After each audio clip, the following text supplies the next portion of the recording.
bon, Pépère? Allez, les 10 sur le plateau. Oh là là là là là, oh là là là là là là, quelle image! De la joie du pistolero à l'arrivée.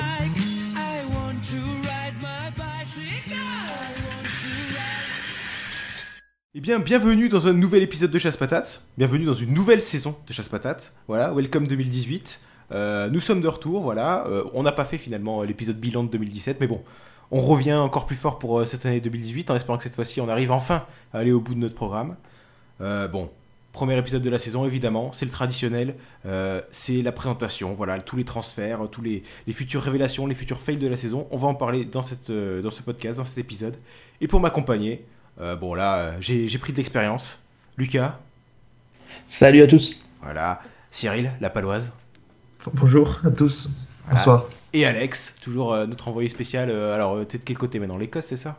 Écosse, ouais. Donc, Salut. voilà, notre globetrotter. Donc voilà, le programme normalement de ce podcast qui risque de pas être très long. Voilà, on est beaucoup dans l'exagération au niveau des podcasts. On avait un format de 40 minutes qu'on a quasiment jamais respecté la saison dernière. Là, je pense que le 40 minutes, ça sera amplement suffisant pour tout ce qu'on a à dire, parce qu'on n'a pas forcément énormément de choses à dire. Il y a peu de courses qui ont eu lieu. Il y a même aucune course qui ont eu lieu. Alors on enregistre ça au soir de la seconde étape du Tour Down Under, donc il n'y a pas grand chose à parler en termes de résultats. Mais donc voilà, c'est vraiment un podcast de présentation. Donc au programme, comme je l'ai dit, révélation, fail de la saison à venir, les bons et les mauvais coups du mercato, et potentiellement un petit peu réagir sur l'actualité vers la fin du podcast. Donc logiquement, on devrait parler de Vital Concept et des wildcards qui ont été refusés sur le Tour de France. Et pourquoi pas également aborder succinctement le CAF Room.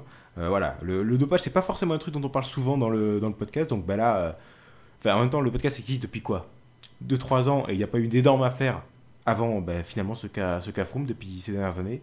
Donc ce sera peut-être l'occasion de l'évoquer. En tout cas, c'est parti, j'ai envie de vous dire. On commence par quoi? Allez, commençons sur une bonne note. Les révélations. Avant de se moquer un peu des coureurs, on va en encenser quelques-uns.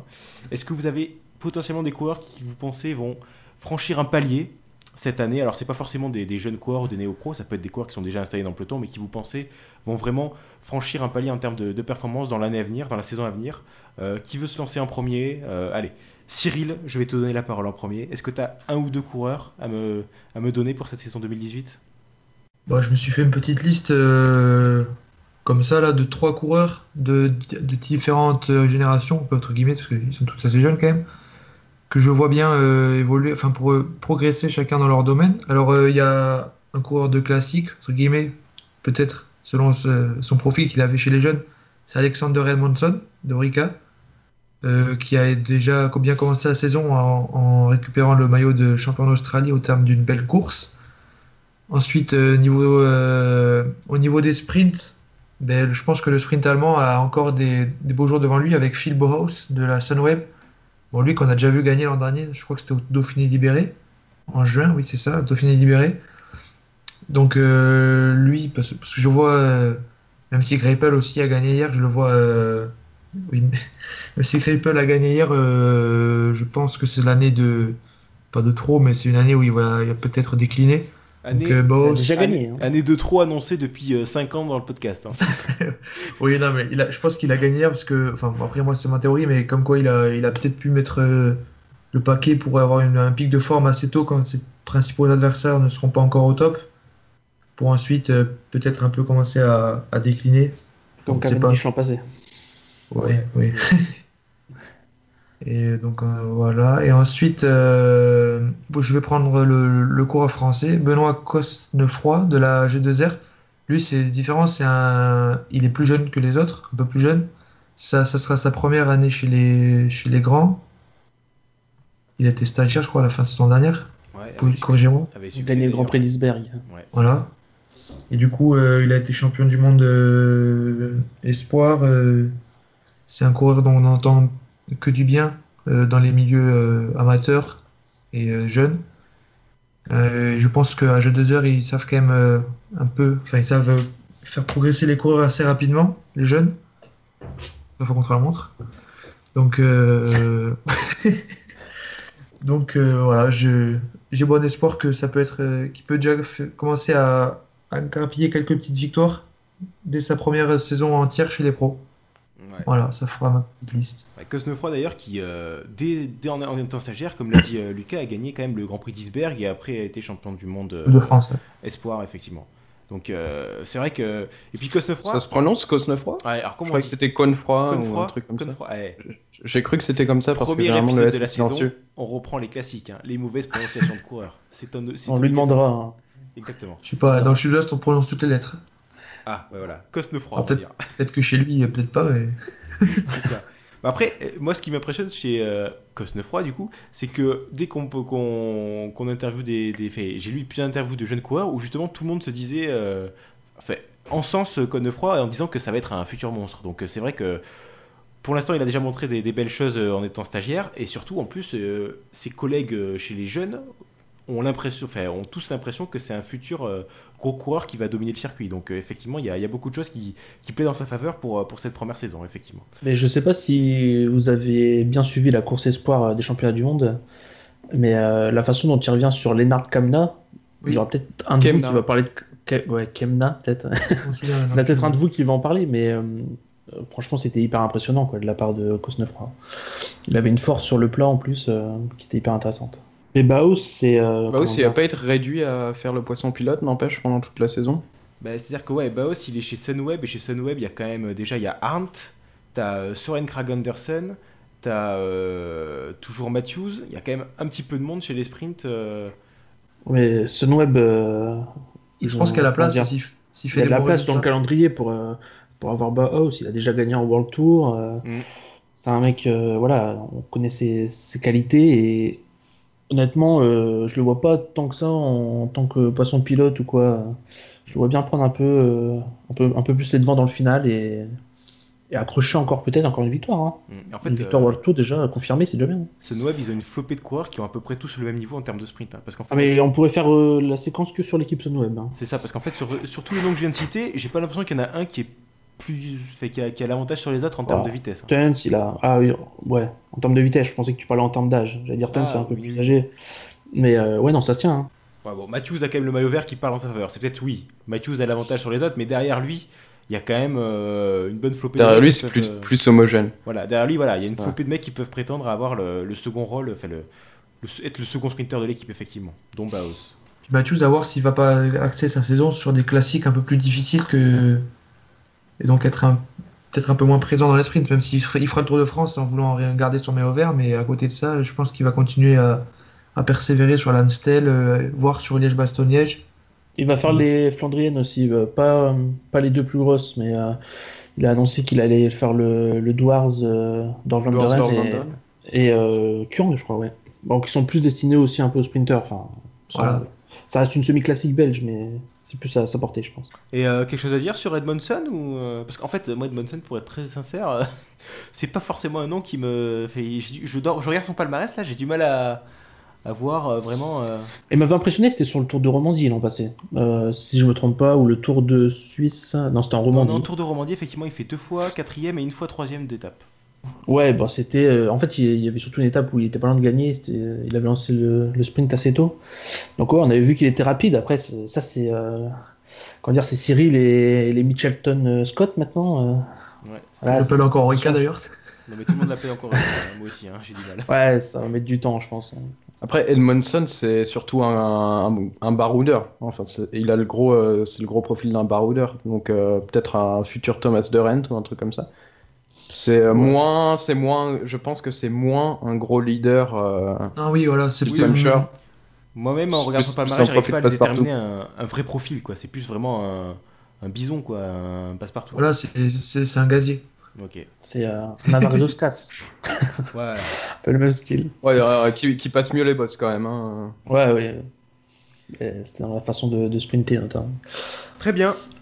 Bon, eh bien, peut-être qu'on peut passer aux futures révélations de quelqu'un d'autre. Moi, alors, il y a deux coureurs qui sont dans l'article qu'on a sorti sur le site, là, sur les 5 coureurs qui ont explosé.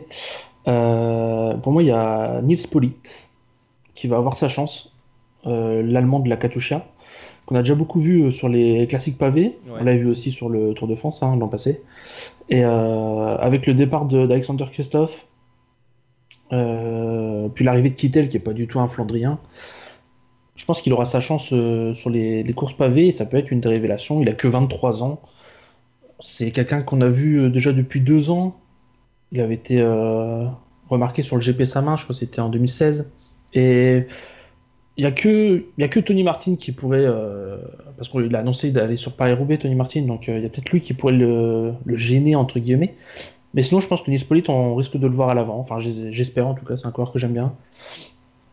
Voilà, si j'ai un petit pari à faire, je le ferai sur lui. Après, j'ai aussi, dans un autre style, mais vraiment un autre style, j'ai Henrik Mas de la Quick Step, qui a le même âge, et qui est beaucoup plus grimpeur, comme on l'avait vu sur le Tour de Burgos l'an passé. Je sais pas si vous vous souvenez aussi de son aide pour Contador. Oui. Dans l'Angliru. Sur l'Angliru, ouais. Ouais, sur la Vuelta, ouais. Donc, de toute façon, il a été formé avec Contador, etc. Donc, on sent les Espagnols, un Espagnol de 23 ans, à la Quick Step, il y a eu beaucoup de départs. Il aura sa chance aussi, quoi. Et enfin, je vais prendre un petit Français pour terminer, enfin un petit, et plutôt grand. C'est Benjamin Thomas de la FDJ, qui est champion du monde sur piste. Je pense que tout le monde le connaît un petit peu maintenant, hein. Il a gagné sur les 4 jours de Dunkerque et autre part aussi. C'était déjà quelqu'un d'assez confirmé à l'armée de terre. Maintenant, il passe chez FDJ, il franchit un cap et j'espère qu'il le franchira en course aussi. Ok, effectivement. Et moi, pour revenir sur Mas, moi, le truc qui me fait dire qu'effectivement, on pourrait bien le voir cette année, c'est-à-dire que chez Quick-Step, avec le départ de Martin, il n'y a plus que Jungles qui s'est affirmé comme un vrai leader sur les courses montagneuses. Et derrière, il y a une... Ah, il s'est affirmé comme un vrai leader. Ah oui, mine de rien, oui, même s'il a montré ses limites en haute montagne. Enfin bon, bref. Le fait est que derrière lui, il y a quand même il y a surtout beaucoup de jeunes en fait qui sont là, un petit peu à l'image de la Sunweb avec les sprinters. Il y a beaucoup de jeunes qui derrière peuvent prendre le statut de deuxième grimpeur de l'équipe. Je pense du coup, pourquoi pas à Mas. Il y a aussi de plus le Belge. Il y a Knox, l'anglais qui sort des espoirs. Oula, Knox, j'ai mal à mon anglais là par contre. Oh là là, ouais, Nox, on va dire Nox. Nox. Excité. S'il vous plaît. Non, mais on peut aussi dire qu'il y a David Delacruz qui est parti à la Sky. Oui, aussi, donc, voilà. ça laisse de la place. Ça laisse de la place pour ces petits jeunes, effectivement. Bon, voilà. Jonathan Narvaez aussi. Bon, même si ça fait 2-3 ans qu'il a un peu plus de mal, même s'il a débuté assez fort chez les espoirs. Là, ça fait 2-3 ans qu'il patauge un peu chez Hagen Berman, là, mais pourquoi pas aussi. Donc voilà. Ils ont pas recruté grand monde, hein, vraiment la Quick Step. Enfin, à part Viviani, on va dire. Oui. J'en oublié peut-être un, mais. Il y a Sénéchal aussi. Odeg, ils ont oui, il y a recruté Sénéchal. aussi. Ouais, et Odeg, le jeune sprinter colombien. C'est vrai. Après, sur Politt, j'ai quand même des réservations à faire sur le fait qu'il soit directement leader sur les Flandriennes, parce qu'il y a Vyacheslav Kuznetsov qui est un bon coureur flandrien, qui était leader d'ailleurs plusieurs années chez Katusha, il me semble. Avec des résultats. J'ai mis quelques doutes. C'est Mais l'année dernière, il me semble qu'il avait eu des problèmes de santé, il n'avait pas pu finir certaines courses et il était passé à travers sa campagne. Donc, si ça se trouve, Politt n'aura pas vraiment sa chance, surtout avec la présence du Russe qui sera, à mon avis, favorisé par rapport à Politt. Moi, comme j'ai dit, c'est plus, à mon avis, Tony Martin. S'il commence à faire les Flandriennes, c'est plus lui qui va être protégé, comment dire, dans un premier temps. Après, moi, quand je l'annonce, Nils Politt, vous savez comment c'est, les Flandriennes, hein, c'est pas toujours le leader qui finit devant, c'est assez tactique et voilà, il peut en profiter, hein. Il a quand même un sacré moteur. Ouais, et puis Kuznetsov, ça se résume à une 3ème place sur un GTV Game, hein. Pour l'instant, c'est Flandre. Il a fait 14ème aussi à travers les Flandres en 2015. Enfin, c'est pas non plus un mec qui a 28 ans. C'est quand même des références, hein. 3ème sur Grand Game, c'est pas rien. Est-ce que ouais, mais c'est Politt, il a l'avantage d'être jeune, on sait que c'est un gros moteur, qu'il est taillé pour ses classiques. Si j'étais les dirigeants de Katusha, je miserais plus sur un jeune Politt qu'un Kuznetsov qui a prouvé qu'au maximum il pouvait faire des fonds de top 10, voire son podium sur Genfeld Game, c'était un petit peu sur un malentendu, hein. Un petit peu sur un... Après, il a pas tort sur Kuznetsov non plus, c'est vrai que c'est un sacré coureur aussi. Très bien. On n'a pas parlé de Benjamin Thomas quand même. Alors Benjamin Thomas, moi le seul truc qui m'interroge, c'est est-ce que il sort de l'armée de terre où il était l'un des meilleurs coureurs de l'effectif et du coup il travaillait pour personne. Là, en arrivant chez FDJ, est-ce que vous croyez pas qu'il va se retrouver tout simplement dans la peau d'un équipier, pourquoi pas de luxe, puisqu'on sait qu'il est quand même très fort, mais est-ce que vous pensez qu'il va avoir des vraies responsabilités dès cette année ? pour sa première année en World Tour, mine de rien. Des responsabilités peut-être sur les courses, Coupe de France, quoi. les courses, ouais, Coupe de France Coupe ou de les France. tours, comment dire, de catégorie point 1. Mais sinon, il sera un équipier de luxe. Hein. Il ne sera pas propulsé comme ça leader chez la FDJ. On sait qu'ils prennent le temps quand même, la FDJ, enfin la Groupama FDJ, avec leurs coureurs. Donc, en plus, c'est pas le seul jeune qui arrive. Hein. Il y a Valentin Madouas et puis Amiral. Armirail. Armirail. Ouais, Il c'est y a vrai. Seigle aussi, Donc, je crois. ouais, non, mais ils sont plusieurs. Mais je pense que Benjamin Thomas, il a. Il est au-dessus. Près que voilà, il a déjà gagné chez les pros. Et le travail qu'il fait aussi sur le championnat du monde espoir, c'est exceptionnel. Donc après, toujours compliqué d'annoncer quelqu'un en début de saison parce qu'on sait pas tellement on connaît pas tellement ses objectifs, mais ouais, je le sens bien, Benjamin Thomas. À voir. Hein. Après, à voir si c'est le premier champion du monde français sur piste qui gagnera en World Tour. Eh oui, Ah. parce que Brian, on verra. Notre ami Ah, il Coca, pourra peut-être gagner en World Tour, ouais, Coca. ouais, c'est l'année. C'est maintenant. Ok, eh ben, Alex, du coup, est-ce que tu as aussi, toi, une petite liste de révélations? Alors, oui. Alors, j'étais plutôt concentré sprinter. Ma première révélation, c'était Simone Consoni, qui va avoir un peu plus de concurrence chez UAE Team Emirates, mais qui va avoir aussi un peu plus de liberté. C'est grâce à l'arrivée d'Alexander Christophe, qui va donc devoir être épaulé, surtout par, je pense qu'il va plutôt être épaulé par Ben Swift. Et je pense que Consoni, cette année, va vraiment avoir sa chance comparé à l'année dernière où il était vraiment passé à côté des attentes.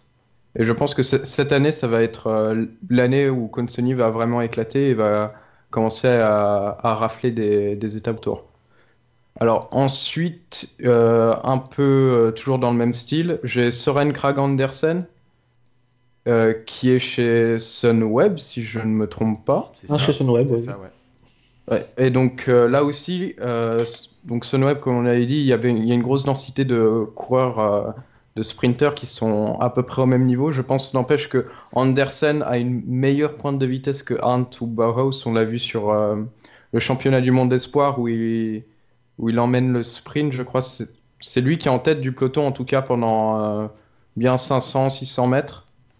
Et bon, il se tasse un tout petit peu à la fin, mais il était vraiment impressionnant.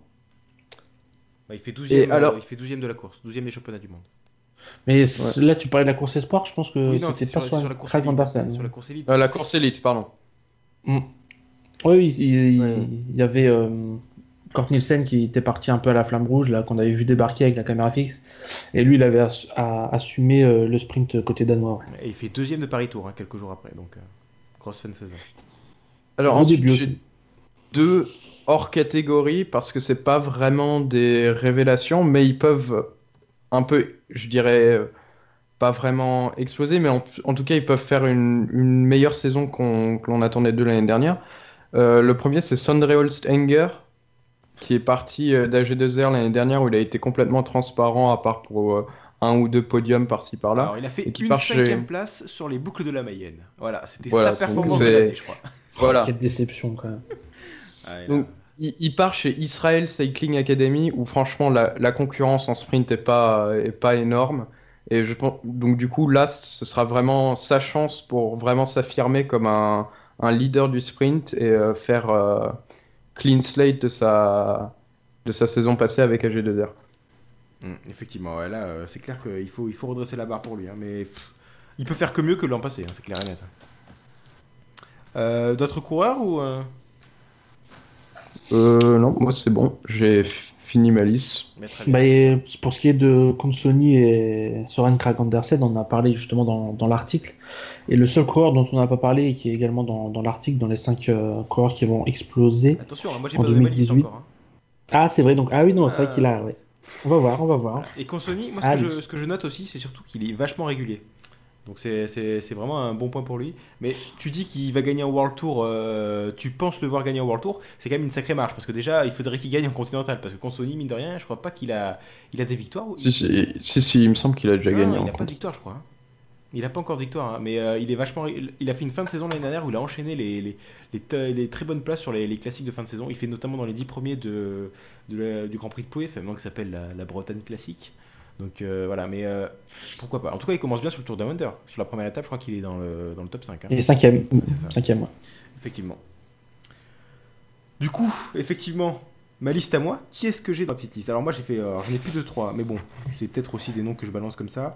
Alors moi, c'est pas vraiment une révélation, c'est une confirmation que j'attends. C'est Barbier qui a fait une très bonne saison en tant que sprinter chez AG2R, qui a justement un peu fait oublier Enger et sa saison blanche. C'est vrai. Moi, clairement, je pense qu'il va encore progresser. Alors, il va peut-être pas exploser, hein, clairement, mais il va encore progresser. Et franchement, c'est un mec, en parlant de régularité, on parlait de Consoni, mais Barbier explose là aussi, hein, franchement, très très impressionnant. J'avais aussi, pour rester dans les sprinters, Gibbons, le sud-africain de la dimension data, qui l'année dernière a régalé sur le Giro alors que c'était sa première année pro. C'était assez impressionnant. Donc pourquoi pas le voir passer encore un palier cette année. Ensuite, aussi en sprinter, j'avais Bouda qui l'année dernière était encore dans l'ombre de Gokar, mais qui avait quand même réussi à se montrer à deux, trois fois. Je crois qu'il avait 1 ou 2 victoires, Bouda, donc il avait pas terminé la saison Fanny. Mais voilà. Donc cette année, étant donné qu'il n'y a plus Gokar, il va y avoir le champ libre chez Direct Energy. Et enfin, après, j'ai pas mal de punchers grimpeurs. J'ai Tuns, qui là aussi l'année dernière s'est déjà montré. C'est sans doute de tous les coureurs qu'on a cités, celui qui a le plus de références. Dylan, ouais. Ouais, Dylan Tuns, effectivement. Ouais. Des Tuns, il y en a pas mal, il faut quand même préciser. Le puncher qui a fait 3ème de la flèche l'année dernière, qui a gagné, je crois, le Tour de Belgique, ou le Tour de Wallonie plutôt. Oh, il a enchaîné, il a fait Tour de Wallonie, Tour de Norvège. De Pologne, je crois aussi, ouais. C'est ça. Tour de Pologne, il a gagné, ouais. Ouais, il avait fait 2 semaines extraordinaires. Voilà, en fait, Quand il avait roulé sur le mois d'août. C'est ça. Disons que c'est pas vraiment une révélation, c'est disons la confirmation que pourquoi pas il pourrait accéder au gratin des punchers, voyez. Et puis pour rester plutôt dans les plus jeunes et un peu moins flamboyant que Tuns, Carapaz, qui m'a vraiment impressionné pour sa première année. Alors il a 24 ans, il n'est pas tout jeune, mais ça reste quand même c'était sa première année pro et vraiment il s'est montré sur le Tour de Romandie, sur la Volta, il a montré sur certaines étapes qu'il était capable de suivre vraiment des super grimpeurs. Donc vraiment très impressionné par Carapaz. J'espère que cette année il va se montrer, même si à mon avis il y a peut-être un petit embouteillage du côté de la Movistar vu qu'il y a énormément de grimpeurs dans cette équipe. Mais bon, je croise les doigts. J'ai aussi, un petit peu, ouais. J'ai aussi Shashman et Shashman. Première année chez Quickstep, là aussi une équipe où il y a beaucoup de... Harman. Ah putain, voilà, Harman. Peu importe comment il se prononce, en tout cas le rouleur qui grimpe pas trop mal allemand, hein, je pense que vous avez compris de qui je veux parler. Et aussi Eli Gesberg. Gébert. Eli Gébert. Non, mais il invente un G à la fin. Catastrophique. Bon voilà, Eli Gébert, donc voilà, première année très impressionnant aussi, puisque dès sa première saison, il a réussi à faire des bonnes places au classement généraux sur le Tour de Bretagne, il me semble, et puis sur 1 ou 2 classiques de la Coupe de France, donc voilà, j'attends de voir également. Il finit le tour. Hein. Ouais, et puis ouais, il fait aussi le tour et il le finit, effectivement. Voilà pour ma petite liste. Alors elle était un peu plus longue que vous, mais bon, je sais pas si vous avez... Ouais, mais tu l'as bien résumé, c'est bien. Ouais. C'est des coureurs dont on attend beaucoup cette année. Surtout, c'est vrai que Thomas Bouda, il a le champ libre... Puis bon, le reste, on les attend en tournant. Moi, si je peux en rajouter, juste pour être chauvin 2 secondes, quelques Français. Je citerai bien Rémi Cavagna, parce que avec Rahman, tu m'as fait penser à Cavagna, qu'on peut attendre aussi après son très bon Tour de Belgique l'an passé. Profil un peu similaire de Rahman aussi. C'est les 2 mecs que j'ai hésité sur mon rival. Je devais prendre un des 2. J'ai pris l'allemand, mais j'ai hésité entre les 2, sincèrement. Ah ouais. Ah ouais, les deux vont faire une bonne saison, je pense.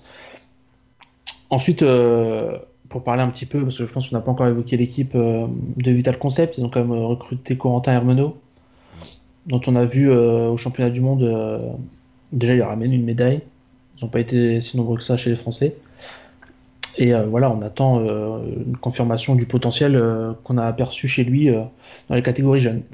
Gros rouleur, quelqu'un qu'on a aussi oublié chez Bahrain Merida, je pensais à Matej Mohoric, qui vient de chez UAE. Qui ont enfin gagné ouais. Sur la Volta. Et donc il y a peut-être aussi le champ libre surtout pour se développer sur les purs classiques. Ouais, c'est vrai que Mohoric, on a l'impression que ça fait 5 ans qu'il est dans le peloton. Parce que ça fait 5 ans qu'il est dans le peloton, sauf que le mec il est passé pro à 18 ans, en fait il a toujours 22 ou 23 ans, c'est toujours un espoir. Hein. Donc voilà. Aïe. Finalement ça, voilà, son doublé championnat du monde de junior et espoir qu'il a fait qu'il est passé pro ultra jeune, quoi. Très bien. Des choses. Juste Vas-y. par rapport à l'article, il en manque un dernier. Et donc, je vais en parler parce que c'est un Orica aussi. Enfin, un Smith Shelton. C'est Jack Egg qui a été cité dans l'article. C'est vrai que c'est un coureur qui peut potentiellement exploser cette année vu qu'il aura peut-être plus de liberté, notamment dans les courses vallonnées, vu qu'il n'y a plus Guerrens, il n'y a plus Matthews, il n'y a plus ces deux personnages. Alors, peut-être, pourquoi pas, vu que l'an dernier, il avait déjà gagné sur le Tour de Pologne. C'était l'étape Rennes, je crois, sous la pluie, il me semble. C'était une belle victoire. Et même, il a montré des bonnes choses en tant qu'équipier sur les grands tours. Alors, voilà. Peut-être que cette liberté nouvelle va lui faire pousser des ailes. Effectivement. Bon, après, Guerrans, ça fait déjà un petit moment Ouais, que... Guerrand, ça fait 2-3 ans qu'il score plus. Voilà, hein. qu'il est un peu Ouais, mais il est parti, maintenant, il n'est même plus dans l'équipe. Alors, il n'y aura plus. Il reste Albazini encore, mais Albazini, ça sera peut-être l'année de trop aussi, qui commençait déjà à décliner l'an dernier. Ouais, en fin de décliné, il arrivait quand même à choper les top 5 sur Liège-Bastogne-Liège. Ouais, Albacini, c'est l'homme invisible qui fait 3 courses par an, mais sur les 3 courses, il rigole pas. Clairement. Enfin, et surtout, il y a Daryl Limpey aussi, qui est toujours très bon oui. aussi sur les profils comme ça. Sans oublier les frères Yates. Enfin, je crois que c'est lequel le frère qui est mieux? Simon? Je crois que c'est Simon qui est meilleur. Impossible que Et je qui te était d'ailleurs leader sur le Tour de Pologne, où il a fait une meilleure place qu'Egg. Donc, pour moi, Egg, c'est pas vraiment une confirmation. Il explosera pas cette année, en tout cas. Pour moi, il franchira pas le palier, en tout cas, et il continuera à faire des placettes. Mais c'est à peu près tout. D'autant plus qu'il y a Robert Power derrière qui arrive. Donc, Ouais, beaucoup de monde, en fait, chez la Mitchelton. Mitchelton en termes de puncher, justement. Donc, c'est vrai qu'il a un petit peu l'horizon bouché, le Egg. Mais un peu comme mon Carapace. Enfin, voilà, il y a moyen quand même sur des petites courses qui se montrent. On verra bien, quoi. Très bien. Carapace, c'est un coureur très solide. Tout à fait. Ah, mais si parmi tous les coureurs qu'on a dit, il n'y en a pas un qui gagne une course, on est vraiment des Ah quiches. ouais, non, mais là, je pense qu'on a assuré le coup On a- en ratissant large. On a quand mis même. tout. Bon, on va passer à quelque chose d'un peu plus drôle. On va passer au fail. Alors là, je vous demande beaucoup moins d'argumentation. C'est très subjectif à mon avis comme catégorie. Mais qui, pensez-vous, vont être les déceptions de la saison? Pour X ou Y raison, ou juste parce que vous n'aimez pas leur tronche. Bon, évitez quand même cette raison. Mais bon, grosso modo, qui vous pensez vont... Bardé. Voilà. Moi j'en ai un, Vas-y. enfin c'est pas tellement que j'annonce un fail, ça se trouve il va faire la plus belle saison de sa carrière, j'aurais l'air con. C'est Marcel Kittel. Je sais pas, je le sens pas. Chez Katusha, je le sens pas. Donc je sais pas, il a pas. Je sais pas, c'est Quick-Step là, et bon, il a fait une saison extraordinaire, encore une fois, un nombre d'étapes sur le Tour de France, etc. Mais en fait, j'imagine sa saison 2018, 2018, pardon, bien moins bonne que la saison 2017, tout simplement. Après, c'est pas un fail, je dis pas qu'il va rien gagner, etc., etc. Mais par rapport à ce qu'il a montré cette année, je sais pas, j'ai moins d'espoir pour lui. Les craintes qu'on pouvait... Un gros risque quand même. Hein. Ouais, les craintes qu'on pouvait avoir, c'est qu'il est chez Katusha, il aura un bien moins bon train que chez Quick-Step, où c'était une machine de guerre. Bon, même s'il a quand même Rick Zabel, qui l'année dernière s'est montré très bon en poisson pilote. Bah, quand même, hein, parce que Tony Martin, Nils Oui, Kuhn, voilà. enfin tout le train qu'il y Voilà, avait il y a chez quand même, qu'avec voilà, Christophe. c'est pas les bûcherons qui manquent, quoi. Clairement, mais c'est moins, à mon avis, la machine est moins bien huilée que Quick-Step, quand même. On a vu que Christophe s'est bien chié 2-3 fois, justement à cause de ça. Mais j'ai envie de te dire, l'année dernière, sur le Tour de France, il a montré qu'il pouvait se démerder sans train. Donc même sans avoir un train C'est ça. aussi performant que la Quick-Step, j'ai du mal à le voir complètement se rater cette... Ouais, parce que le train, à chaque sprint il a commencé, il était 15e, en 15e place, et il a remonté tout le monde. Donc, ouais. Affaire Non, à mais suivre. bon, c'est un petit pari comme ça, je me fais ce petit pari. Je le réécouterai en fin de saison. Un autre fail ou je vous en propose un de mon cru? On peut parler d'un fail collectif. Ah bah vas-y, hein, Cyril. Un fail collectif. Movistar, non? Non, Movistar. Ah, non? Je l'ai Mais, marqué moi, dans mon... Ouais, moi je pense à la Movistar aussi quand il a dit Moi, je ça. pensais à Education First, parce que cette équipe, elle a l'air vraiment de. Ah. Ça a été. Cannondale et Education First, ça a été vraiment bricolé, enfin, de ce que j'ai su à la fin de la saison dernière. Disons,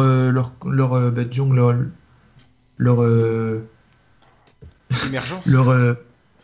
non, pas l'émergence, parce que tu sais, le maintien en gros de l'équipe a été fait au dernier moment. L'effectif a l'air. Il y a des bons coureurs, mais je sais pas, je la sens pas. Ça Ils sent ont le quand même, bricolage et tout. Ils ont Ah, quand il y a même des- recruté Modolo, Maclay, Martinez, c'est Ouais, mais c'est pas des brels, hein. Les caisses sont vides. Hein. Je crois que chez Education Oui, First, c'est ça. il n'y a pas eu de stage en pré-saison. Ça, Maclay c'est avait bien. communiqué sur ça sur les réseaux sociaux, il hallucinait le mec. En même temps, c'est vrai, quelle équipe ne fait pas de stage de pré-saison? Les caisses sont tellement vides que les mecs ne sont pas partis en stage, c'est un truc de fou. Et justement, je les avais aussi marqués dans mes potentiels fails, parce que Education First, ça pue un peu quand même, hein. Vu comment ça s'est, effectivement, comme le dit Cyril, ça s'est finalement, ça a réussi à se maintenir au bout du suspense, on sait pas trop comment. J'ai l'impression que c'est du bricolage total, le montage de cette équipe. Alors, effectivement, il y a toujours Ouran qui a terminé deuxième du Tour de France, puis il y a des 2-3 mecs qui ont été recrutés qui sont sympathiques, mais sur le papier, on a quand même l'impression que, ouais, c'est un peu dans World Tour, on a l'impression que c'est l'équipe la moins stable, la moins... On prend pas trop de risques parce que je crois que l'an passé, il y a eu la victoire de Roland et c'était quoi? C'était Formolo ou Talansky qui l'a emporté aussi au Tour de Californie.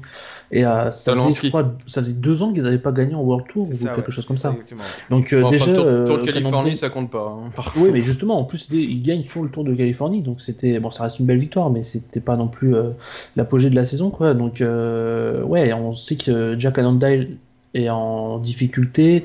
Là, ils ont fait un recrutement. Bon, tu dis Modolo, Maclay, t'annonces les belles recrues, mais moi, Dani Moreno, Mati Brechel, ça me fait un peu moins rêver, quoi. Ils ont eu des belles carrières, mais là, je sais pas, je les sens pas du tout. Faut compter sur une Est-ce- très bonne Après, saison c'est vrai pour- que. Et de Van Bon. Mark, peut-être. Hein. Il y a Van Mark aussi, mais même Van Mark, il est pas super. Enfin, il a des coureurs qui ont été des bons coureurs de classique, mais là, Langeveld. Woods. Woods, et j'allais justement en parler. Woods, Oui, Woods, attention, voilà. Oui. effectivement, ça peut être le vrai... L'arbre qui cache la le forêt. vrai, voilà, le vrai bon coureur de l'effectif pour la saison à venir, parce que c'est vraiment c'est un profil totalement atypique de par son parcours. Le mec, il s'est mis au vélo à 28 ans, je crois. Enfin, voilà, et c'est vraiment un mec qui, à mon avis, a potentiellement encore beaucoup de progression enfin, beaucoup de choses à revendre, alors qu'il a la trentaine. C'est un type qui peut vraiment... Il fait 7ème de la Vuelta l'année dernière.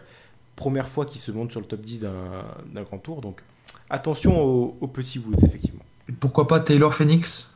Taylor Finney qui renaît de ses cendres. Ça fait 5 ans qu'on attend celle-là. Oh là Ça fait là. 5 ans que je le prends sur Rival. J'ai finalement décidé d'arrêter les frais. C'est mort. Ah, tiens, William. à propos de Rivals, vous devez faire confiance à celui qui mène le classement général en ce moment. Hein. Ah, c'est toi? Je croyais que Ah bah t'étais oui. sur le podium. Je croyais, t'es carrément premier. Après 3 jours de course. Bravo à toi. Savoure. Ouais, c'est parce que je me suis pas inscrit cette année, mais sinon. C'est aussi parce que j'ai pris que des Australiens, juste pour être sûr. Pour rester dans les fails, donc on a parlé d'Education First. Moi j'avais aussi noté effectivement le trio de la Movistar, le trio Landa, Quintana, Valverde qui a un potentiel cassage de gueule monstrueux. Déjà quand on voit comment l'équipe communique, je sais pas, vous avez vu cette photo où il y a les trois sur la photo, Elle est magique. elle est magique. Magique. Elle est énorme. T'as Landa et Valverde, je crois qu'ils se serrent la main, mais ils se regardent, ils ont envie de se massacrer avec Quintana en arrière-plan, mais c'est à mourir de rire. Comment ils vont faire pour gérer ce trio sur les grands tours, surtout qu'en plus ils ont l'air de vouloir, je crois que sur la Je crois que sur le tour, ils veulent aligner les Mais trois. sur- hein. Ouais, c'est Ouais, ce que j'ai lu aussi. le directeur sportif dit aussi qu'il va peut-être aligner les trois sur la Volta. Donc le mec il sait pas du tout ce qu'il va faire, hein. C'est complètement obscur. Je sais pas du tout ce que ça va Quoi, donner. le directeur sportif de la Movistar ne sait pas ce qu'il va faire? Oui, voilà. Ah, c'est. L'homme hésitant visiblement. Au final, si les trois, si ça part comme ça, celui qui s'en sortira le mieux, ça sera encore Valverde. À moins qu'il ait perdu son niveau après la blessure, Sans hein, doute, c'est ouais, pas, on verra. c'est pas Il trop. aura au moins mais- les classiques, Valverde. C'est ça. Oui, Ouais. après, c'est sûr que les classiques. Après, on sait pas comment il va revenir de sa blessure, on l'a pas encore revu, mais. C'est vrai, ça. Après, il y a aussi, ça peut aussi mener à d'autres révélations, parce que derrière, il y a Jaime Rosson, il y a Rafael Valls, Eduardo Sepulveda, Soler, même si on va surtout très Soler. loin là-dedans. Et Carapaz. Et Carapaz aussi, ouais. Enfin, Carapaz un peu moins, hein, par rapport à Rosson et Valls. Bon. Ah bah, Ouais, Rosson, attention. j'ai l'impression que Rosson, il me fait pas vraiment l'impression d'être un potentiel monstrueux. J'ai l'impression qu'il a atteint un petit peu sa limite quand il était chez Cararual. Peut-être qu'il a progressé un petit peu plus, mais je le vois pas vraiment capable de faire mieux que à la rigueur des fonds de Ah, top 10 en World Tour De toute façon, maximum. il va être Il en équipier, hein. surprendra plus, dit. Hein. Eh ben, Il en j'espère, surprendra plus d'un. mais j'ai pas l'impression. Enfin, voilà, Ronson m'a jamais été un coureur qui m'a vraiment tapé dans l'œil. Bref. Ah, tu sais, les pronos d'Alex, hein, on comprend pas toujours, et puis au final, ça Ah ouais, marche. non mais le druide. Côté fail, qui c'est que j'avais? Ah oui, j'avais peut-être. Attention. Alors, j'espère pas pour lui, mais Ah, Fuglsang, j'espère pas. leader enfin dans une équipe. C'est la première fois que ça lui arrive de sa vie. À 32 ou 33 ans, il est enfin débarrassé de Harouche et Astana. Il a enfin le champ libre. Il n'y a que Miguel André Lopez qui vient un petit peu le titiller, mais comme il est jeune, il est encore en phase d'apprentissage. Donc Fuglsang a enfin le leadership d'une équipe. À voir ce que ça va donner, mais j'espère pour lui qu'il va saisir l'occasion. Voilà. En même temps, Des choses à rajouter sur Fuglsang, sur d'autres fails possibles? Mais Lopez, il roule dessus, je pense. Je pense que assez rapidement ça va être le cas, mais pour l'instant je pense que Fuglsang a encore le... Je pense que c'est la dernière année, justement c'est l'année ou jamais pour Fuglsang, parce qu'à partir de l'année prochaine, pour que Lopez aura progressé, il lui passera devant effectivement. Mais c'est... Après, ils seront peut-être séparés aussi. Oui, sans doute qu'ils auront des programmes séparés, mais je pense que c'est l'année ou jamais, c'est la dernière année où Fuglsang a la possibilité d'avoir vraiment le leadership d'une équipe. Parce qu'effectivement, comme tu le dis, Lopez lui passera devant dans l'année qui arriveront. alors, Sur les fails, on peut citer la Sky ou on attend la fin du podcast? Ouais, on va Je vais aussi un attendre autre la fail. fin du podcast. C'est plus en termes d'image Ouais, qu'en c'est termes clair. de résultats, mais là, ça sent pas bon. Effectivement. termes de fail, par contre, j'en avais un, mais j'ai peur de me faire massacrer par la moitié du forum. Vas-y. Thibaut Sagan Pinot. Ah, ben là, c'est. Non, Ouais. on se désolidarise immédiatement. Pareil, parce que- comment tu veux que... En quoi ça peut être un fail? Je pense que l'année dernière, il a atteint le maximum de ce qu'il pouvait faire. Et cette année, il refait Giro Tour. Non, je le sens pas du tout. S'il rate le Giro, il rate le Tour. Et de toute façon, on sait comment ça se termine au final. Pour moi, Thibaut Pinot, c'est non. Non mais Ça... Thibaut Pinot, Voilà. quand même, sur ces dernières saisons, c'est une régularité hallucinante qui fait... C'est justement, je vois pas comment on peut dire... Même s'il rate le Tour de France, s'il fait la même saison que l'année dernière, c'est réussi. Très sincèrement, l'année dernière, Non, mais il rate aussi Allez, le Giro. il faut un podium aussi sur le Giro à l'arrière pour un petit peu passer au niveau dessus, un podium sur un grand tour. Mais Oui, il faudrait une progression cette c'est année. ça, quoi. mais l'année dernière, sa saison n'est pas... Même en ratant le Tour, l'année dernière, sa saison est très réussie, je trouve. Et donc je vois... Ouais, non, mais je parle pas de l'année dernière. L'année dernière, c'était le meilleur coureur français avec Alaphilippe, je pense. Mais cette année, moi, je le sens pas du tout. Je pense qu'il Et va Pinot, passer au qui- travers de son Giro, et donc du coup, sur le Tour, il va craquer, et ça va être Bah. le début de la fin. Très sincèrement, on peut dire. le craquage sur, Oh, le craquage non. sur le Et on Tour va est très possible. hein. enfin avoir David Gaudu, leader chez la FDJ, et ça... Oh là là. Enfin avoir un vrai leader chez la FDJ. La haine transparaît dans ton discours quand même, Oh c'est un là truc là. de fou. Non, mais pétage de caisson, on est le 17 C'est janvier. ça. Bon, après, Premier pétage de caisson. très sincèrement, doubler Giro Tour, c'est quand même assez couillu. On a vu que ça n'a pas marché l'année dernière. Moi j'ai... Ah ouais, alors pourquoi est-ce qu'ils le refont Mais cette alors, année moi c'est C'est ça que j'ai pas trop compris. la seule par le interrogation que sponsor. j'ai, c'est effectivement que pour moi, Pinot va faire une très très bonne première partie de saison, va faire un très bon Giro, mais j'ai encore une fois, ça reste encore une fois dans le domaine du probable que sur le Tour de France il soit moins fort, parce que ça restera Il a léger- son deuxième grand tour de la saison quoi. Il a allégé son programme quand même Mm. par rapport à l'an dernier, d'avant Giro, et en plus il y a la semaine de plus Voilà. entre le Giro et le... Il y a ça qui plaît dans sa faveur effectivement. Est-ce que Wings, ce qu'Alex oublie de préciser aussi, c'est par le Giro Tour, et aussi son objectif, c'est les championnats du monde qui sont très très montagneux. Et c'est un objectif, ça va forcément le motiver à fond. Il n'y a pas d'autre choix que de faire une bonne saison s'il veut avoir sa place Donc le mec avec Cyril Guimard.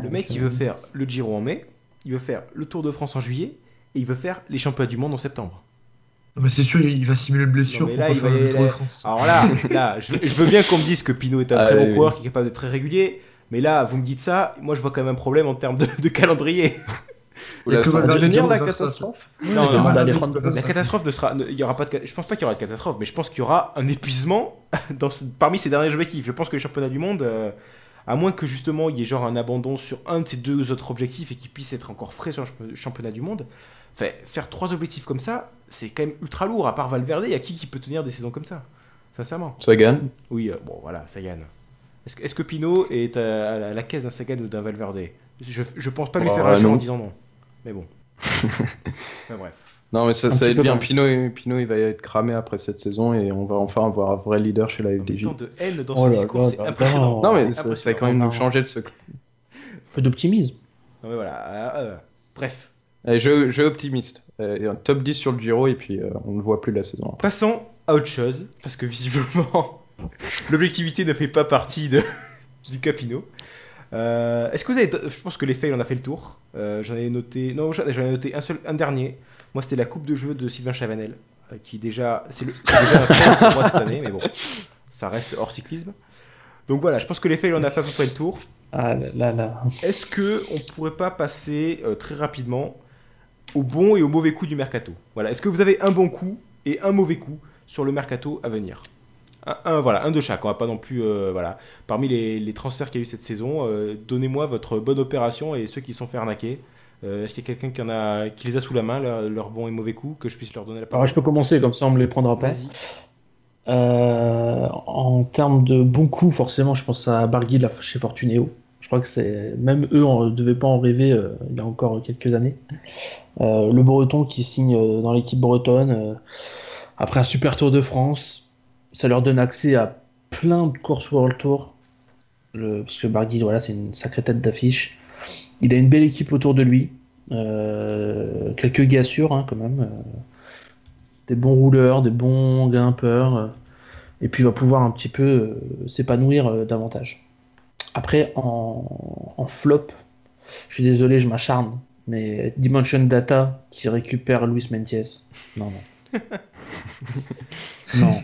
Dimension Data, tu fais un mercato, tu vas pas recruter Luis Mentiès, quoi. ça pue un peu parce qu'il y a aussi Cavendish qui est clairement sur une saison très mauvaise l'an dernier et qui, on espère, va remonter la pente. Mais bon, franchement, les têtes d'affiche de Dimension Data sont pas rassurantes. Ouais. C'est que ça fait peur, Dimension Data. Enfin, c'est pas aussi Après, il y a Boassenhagen, Nathan Haas, mais Nathan Haas, il est bon que sur la première et la dernière partie de saison. Donc, Ouais, et puis même. et Boassenhagen, c'est un fantôme il sort une victoire sur un grand tour Ouais, et puis voilà. il a fini. Boassenhagen, c'est pas un mec qui va porter une équipe. Il va faire des bonnes performances dans la saison, mais voilà, c'est pas non plus un vrai gros leader. Justement, il se complaît un peu plus ces dernières années dans son rôle de second couteau, de seconde lame d'une équipe capable de faire des bonnes petites victoires. J'ai du mal à voir qui va être là pour vraiment porter l'équipe, parce que comme je dis, Cavendish... Moi, ça m'inquiète, parce que Powell, il commence Powell, à être un peu en fin de carrière. Cummings, c'est pareil.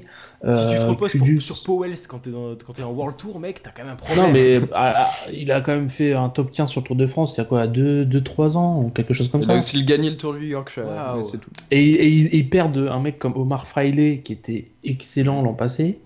Donc voilà, pour moi, l'idée d'aller recruter Mentiès, alors je comprends bien que c'est dans l'identité de l'équipe, etc. C'est un Sud-Africain, donc il y a un projet autour. Mais je crois pas que ce soit très judicieux. Voilà. Bon, après, Mentiès, il fait pas le spectacle, clairement pas, mais on peut dire que pour l'instant, ses saisons sont pas ratées. Il a toujours ses objectifs qui sont atteints, même si c'est désespérant de ratonnage. C'est toujours un mec qui réussit ses objectifs, quoi. Voilà, ça peut être le salut de l'équipe. En tout cas, c'est pas une équipe, à mon avis, qui va être étincelante, disons-le. 8ème du Tour, 12ème de la Vuelta. Est-ce qu'il peut vraiment viser plus haut? Il va progresser, mais Mentiès, est-ce que c'est pas un mec qui est condamné entre la 5ème et la 10ème? Mais là, il arrive pour être leader, vraiment. Oui, mais il arrive pour être leader et pour viser entre la 5ème et la 10ème place d'un grand tour. Il peut pas. Ouais, c'est ça. Oui, c'est sûr. C'est pour ça que moi, je pense que c'est pas une bonne idée de le prendre lui. Mais bon.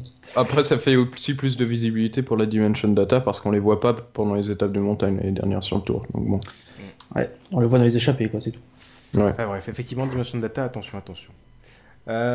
Quelqu'un d'autre, un top et un flop à nous balancer en termes de... Moi, j'ai pour Émirats, l'équipe des Émirats que je trouve qu'ils sont quand même bien renforcés avec l'arrivée de Nibali de Christophe. C'est Nibali. Arrivé de qui? Arou.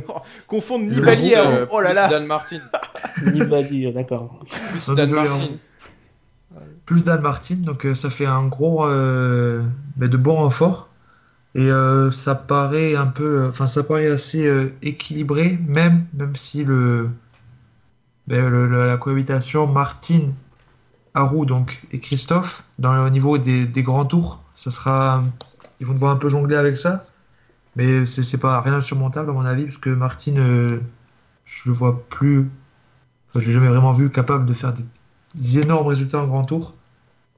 Martin, jamais loin, Martin, mais c'est monstrueux. jamais cette saison, prouvé. dernière. Martin, c'est hallucinant. Martin, Ouais, il est dans le top 5 non. de toutes les courses par étapes qu'il a disputées. C'est un truc de fou, l'année dernière, ce qu'il nous fait comme saison, Martin. Ouais, mais je pense qu'il est quand même derrière dans la hiérarchie, il sera quand même derrière Arou. Ils vont se partager les grands tours. Oui, surtout qu'en plus Arou est italien, et même si c'est une équipe du golf, elle reste Émirats. avec une philosophie italienne au niveau de son encadrement, etc. Voilà. Donc Arou sera quand même privilégié, effectivement. Mais bon. Et c'est par rapport et Christophe, ensuite, tu sais, avec les équipes à 8, comment ils vont réussir à Oui, Ça, c'est un beau casse-tête. Aligner Christophe plus un grimpeur. Mais à mon avis, c'est pas une équipe qui aura forcément totalement eu la responsabilité de la course en montagne. Ils vont laisser ça au Movistar, Sky et tout. Donc je pense qu'ils pourront s'arranger. Et c'est un recrutement que je trouve quand même assez intéressant. C'est simple. Une équipe assez solide Effectivement. et complète. Il remplace Modolo par Christophe. Limite. Et Mentiès par Arou. par Arou, ils prennent Dan Martin. Quoi. Donc, je vous l'avais quand même annoncé l'année dernière que le salut viendrait du golf avec une équipe capable de concurrencer en termes d'effectifs dans quelques années, la Sky. Alors, et ton fail du coup, Cyril, est-ce que t'en as un en termes de. Mais mon fail, en fait, je vais continuer sur une équipe qui se renforce, mais on en a déjà parlé en fait, c'est la Movistar. C'est une équipe qui se renforce. Mais avec des problèmes de cohabitation peut-être futurs à venir. Peut-être une moins bonne réflexion en termes d'effectifs. Plutôt, ils ont raisonné, je pense, plutôt au terme de tête que d'effectifs. Et donc ça va être compliqué à gérer, surtout que on voit pas trop à chaque fois où c'est qu'ils veulent aller la Movistar. Et ça sera un dommage en plus, parce qu'ils ont quand même des jeunes qui pointent le bout de leur nez derrière. Et ils vont peut-être encore être bridés par cette guerre des égos entre les trois principaux leaders en montagne.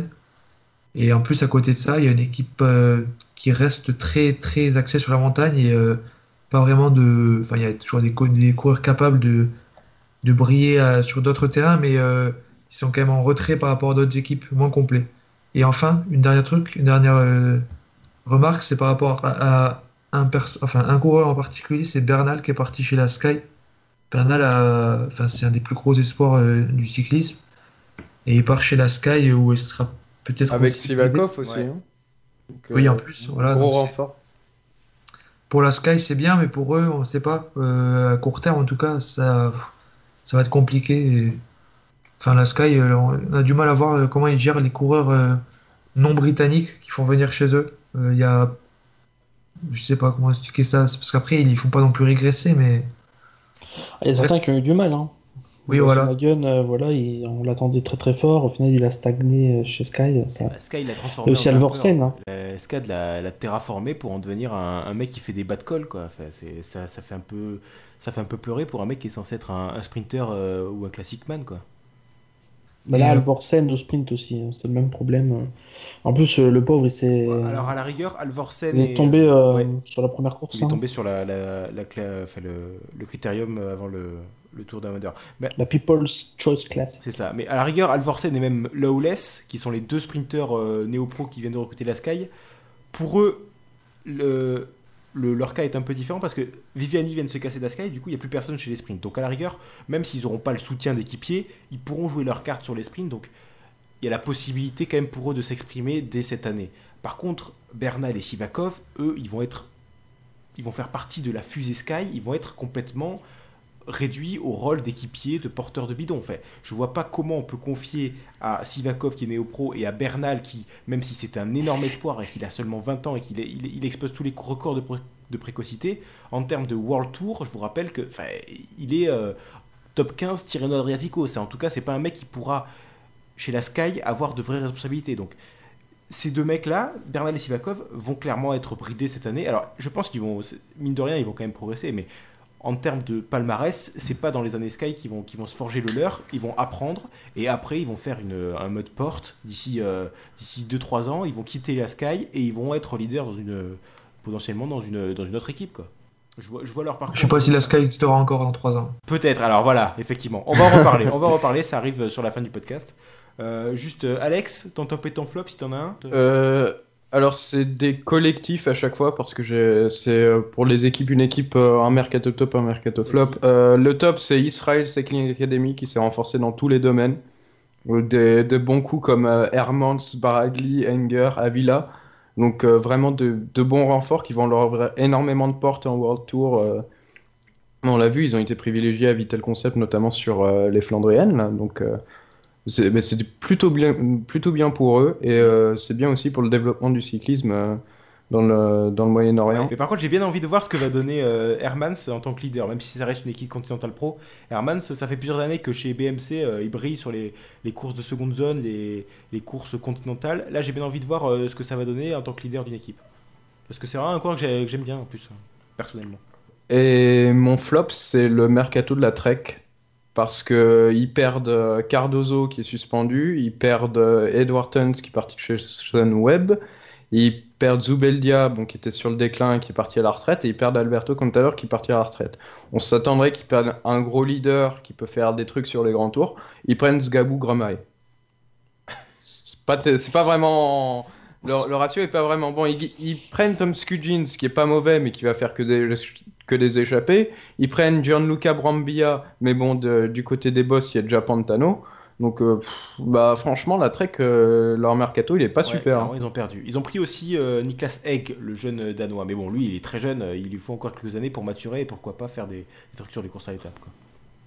Ils ont toujours Mollema. Hein. Ouais, voilà. En fait. Ouais, mais après Mollema l'année dernière, bon. Non, alors Mollema. Au niveau performance, c'est pas super. Mollema était plutôt très très régulier et même plutôt très bon l'année dernière. Mais Mollema, il a atteint son maximum, quoi. Mollema, c'est un type qui est aux alentours au maximum de la 5e place sur un grand tour et qui, pareil, sur les courses d'une semaine. C'est pas un type qui va jouer la gagne, contrairement à ce que faisait, comme tu le disais, un Contador avant ou même les anciens leaders de la Trek quand on remonte au Schleck, etc. J'ai l'impression qu'effectivement Schleck descend d'un cran au niveau du standing, quoi. Notamment sur les courses. Après, je trouve ça bien, c'est bien de se renforcer, je trouve, avec des têtes, enfin des individualités comme la Israël et tout. Mais c'est bien aussi quand il y a une certaine logique de groupe, en fait. Et ça, il y a Israël, par exemple, je vois pas trop. Enfin, ils ont récupéré plein de coureurs qui étaient disponibles, mais je vois pas la logique de groupe, quelle équipe, comment ça sera. Je sais pas. C'est une équipe c'est un peu multinationale. Oui, mais pas forcément. C'est le niveau de où il y a ça déjà, mais aussi le niveau les terrains et tout, le partage des rôles et compagnie. Après, ça sera une équipe qui sera quand même en continental, donc moins exposée, mais voilà. Bon, affaire à suivre, effectivement. Bon. Alors, moi, de mon côté, les bons et mauvais coups du mercato, en tant que très bon coup du mercato, moi, j'avais noté Trentin chez Mitchelton. Putain, j'ai jamais réussi à leur dire le... Mitchelton, voilà. Donc, Matteo Trentin, qui enfin est débarrassé de ses encombrants leaders de chez Quickstep et va enfin pouvoir s'exprimer sur les classiques. Affaire à suivre. Très sincèrement, pour moi, ça va être la révélation de la campagne. Enfin, est-ce que ce sera vraiment une révélation ? Je suis pas sûr, mais en tout cas, ça sera un des gros challengers de la campagne à venir pour Van Avermaet, pour Sagan, pour Naesen, j'espère. J'espère qu'il va continuer sur le même lancé que l'année dernière pour le petit AG2R là, mais voilà. Il sera bien entouré aussi. C'est ça. Trentin, vraiment à suivre avec Durbridge en équipier de luxe pour l'aider, effectivement. Et Eman aussi. Voilà, bon, Eman. En équipier. Ancien vainqueur de Paris-Roubaix, monsieur. Effectivement. Quand même. Et alors, un autre petit top que j'avais noté aussi, très rapide. Moi, c'est. AG2R. Non. Seni chez Bardiani.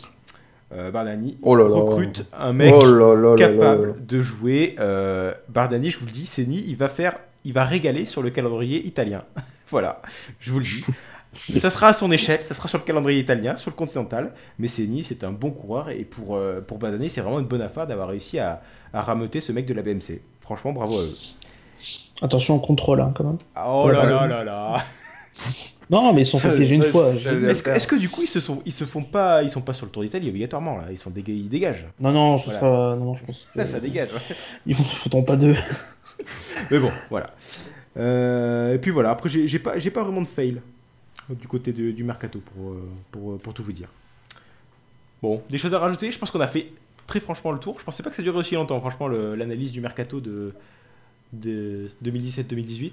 Est-ce que vous avez des... On n'a pas vraiment parlé d'AG2R C'est vrai qu'on a... avec Tony Galopin d'ailleurs qui a renforcé l'effectif. Il y a aussi Clément Venturini. surtout le Suisse aussi. Putain, j'ai oublié son nom. Dillier. Voilà. Dillier. Donc ouais. Mais franchement, AG2R, c'est dans la continuité de ce qu'ils font. Enfin, moi, j'aime pas beaucoup AG2R, vous le savez tous, mais c'est dans la continuité de ce qu'ils font depuis quelques années. Là, on voit où ils veulent aller. Ils ont un projet. Ouais, c'est ça. Ça progresse au fur et à mesure chaque année. Au niveau des noms, après, au niveau du collectif, puis ils perdent pas trop. Ils perdent pas trop. Pas. Ils perdent juste Pozzo Vivo, que j'adore, mais qui a. Voilà. Ils perdent un plus mec au à 35 top ans aussi. non plus. Mine de rien, Non, mais ils misent vraiment sur leurs jeunes. Ils peuvent jouer sur tous les tableaux maintenant, C'est quasiment. ça. Sauf Les le sprints. très gros rouleur, même s'il y a Goujard. Mais... Chez les Ouais, sprints, il y a oui. que Barbier aussi, ça commence, c'est pas non. Oui, ça, il Venturini, manque Venturini, niveau de c'est sprint. pas- Venturini. Ah, Non, c'est vrai, il manque le niveau de sprint, mais après, ils peuvent jouer les classiques vallonnés, les classiques flandriennes, les grands tours, bien sûr. Ils peuvent aussi lancer Romain Bardet à 2 km du prochain col au lieu de 1 km. Oui, Et mais oui. ça, bon, ça, c'est pas leur faute. voilà, non mais. Mais vous êtes. C'est le début de saison, vous êtes méchant là, hein. C'est un truc de fou. Hein.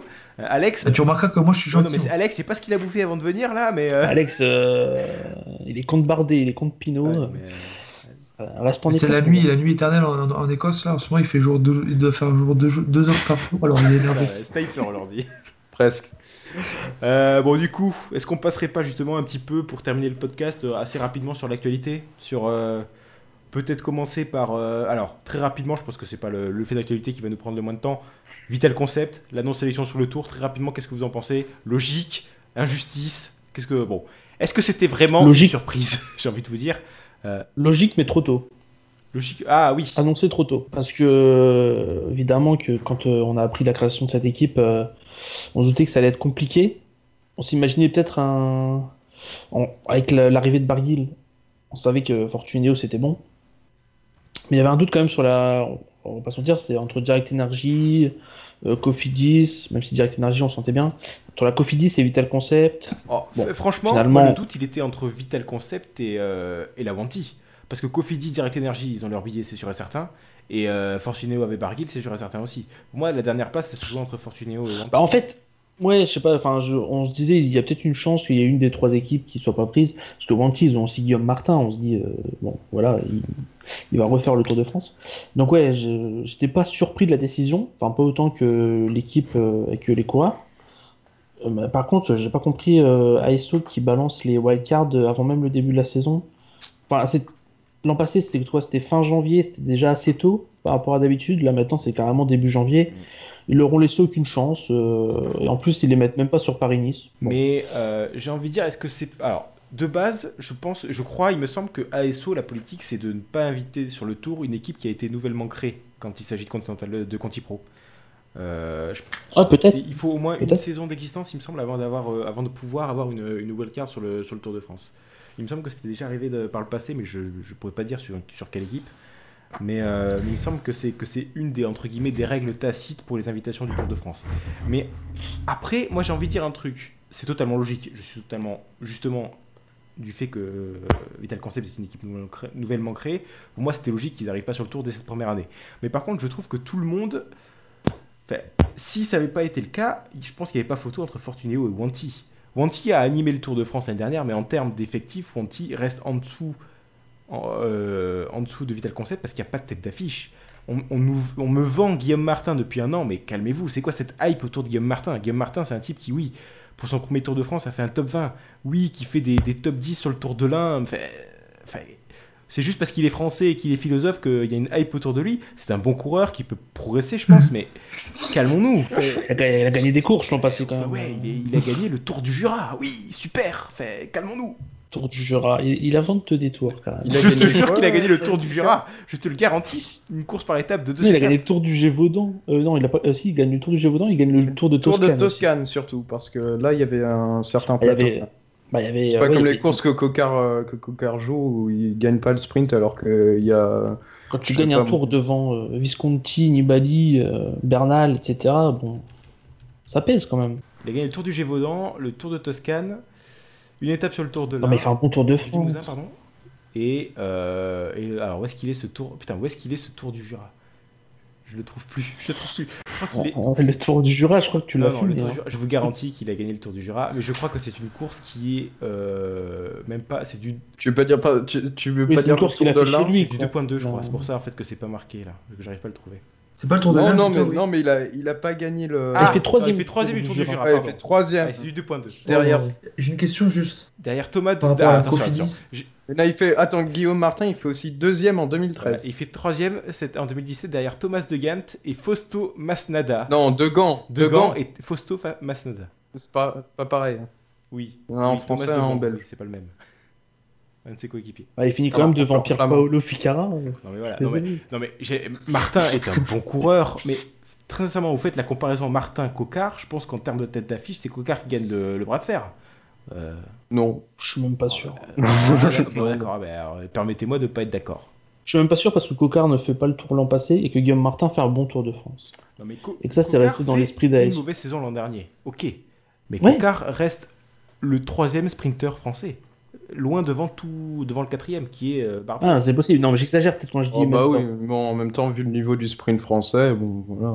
Oui. Mais j'ai une question. C'est vrai que Il n'y a pas de c'est quoi vrai se que le vanter, c'est sprint comme être français le meilleur est coureur en de. très mauvaise posture. Il n'a pas du tout gagné un sprint massif sur le dernier Tour de France. Non mais oh. Qui, Cocard? Non, le sprint français est en excellente santé. C'est un des Ouais, meilleurs mondiaux. alors je suis désolé, mais il y a eu quand même cafouillage pendant ce sprint. Hein. Je dis ça, je ne dis rien. Hein. D'accord. Alors, tu mets quel sprint devant tu mets quel sprint nationaux, enfin, tu mets quel pays devant la France? Il y a que les À part Allemands, les quoi. Allemands, c'est tu tout. mets qui?